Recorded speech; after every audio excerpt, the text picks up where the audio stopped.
Izin Bu Ade sampaikan untuk masyarakat di Bogor Bu, sedikit saja sampaikan untuk masyarakat di Bogor. Ya, Nah, gimana, Bu? saya dipaksa untuk bertanggung jawab terhadap perbuatan anak buah saya.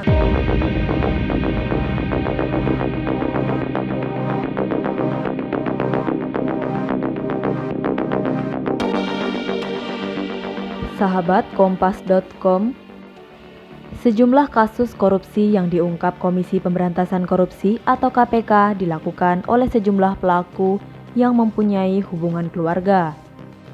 Terbaru, KPK menggelar operasi tangkap tangan terhadap Bupati Bogor, Ade Yasin. OTT itu dilakukan sejak Selasa 26 April 2022 malam hingga Rabu 27 April 2022 pagi. Diketahui kakak dari Ade, yakni Rahmat Yasin, juga pernah terjerat korupsi. Lantas, siapa sajakah kakak beradik yang pernah terjerat kasus korupsi? Berikut rangkumannya.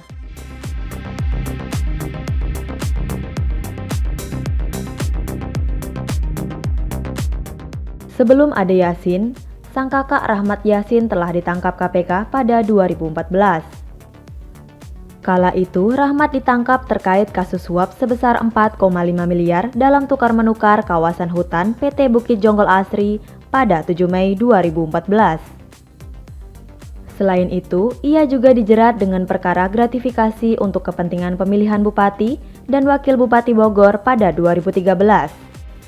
Dan pemilu 2014 dari SKPD Kabupaten Bogor dengan total sekitar 8,9 miliar. Sedangkan Ade Yasin baru saja menjadi tersangka kasus dugaan suap terkait pengurusan audit laporan keuangan di pemerintah Kabupaten Bogor. Ia ditahan selama 20 hari pertama terhitung sejak 27 April 2022 sampai dengan 16 Mei 2022.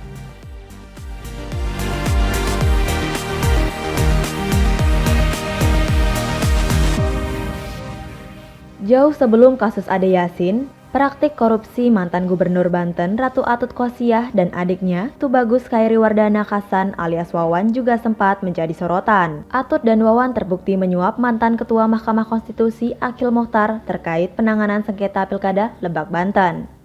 Atut pun ditetapkan sebagai tersangka oleh KPK pada tahun 2013 lalu. Mahkamah Agung juga memperberat hukuman Atut menjadi 7 tahun penjara.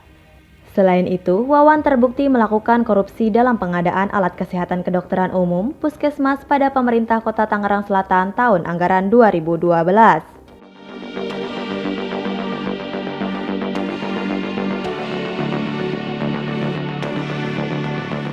Selanjutnya ada kasus mantan Menpora Andi Malarangeng dan sang adik Koel Malarangeng.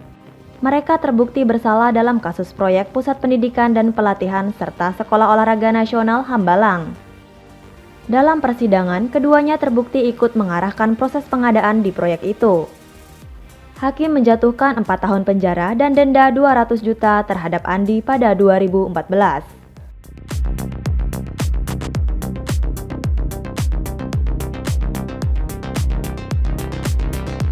Berikutnya, Anggoro Wijoyo yang merupakan pemilik PT Masaru Radiocom menyuap 4 anggota Komisi 4 DPR.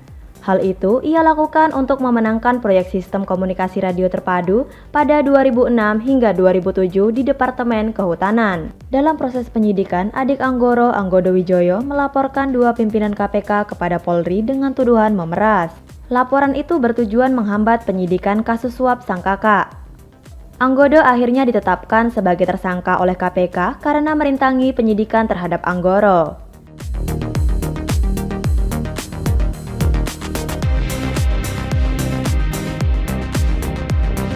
Kasus terakhir, ada terdakwa kasus dugaan suap perizinan proyek Meikarta Billy Sindoro dan sang kakak Edi Sindoro. Majelis Hakim pada Pengadilan Tindak Pidana Korupsi Bandung pun memberi hukuman pada Billy dengan pidana penjara selama 3,5 tahun pada Selasa 5 Maret 2019 lalu. Ia terbukti menyuap Bupati Bekasi nonaktif Neneng Hasanah Yasin dan jajarannya di pemerintahan Kabupaten Bekasi. Hal itu ia lakukan untuk memuluskan perizinan proyek Meikarta yang dimiliki Lipo Group. Hari berikutnya, yakni pada Rabu 6 Maret 2019, giliran sang kakak Edi Sindoro yang dijatuhi hukuman. Edi Sindoro terbukti memberikan uang sebesar 150 juta dan 50 ribu dolar Amerika Serikat kepada Panitera Pengadilan Negeri Jakarta Pusat Edi Nasution.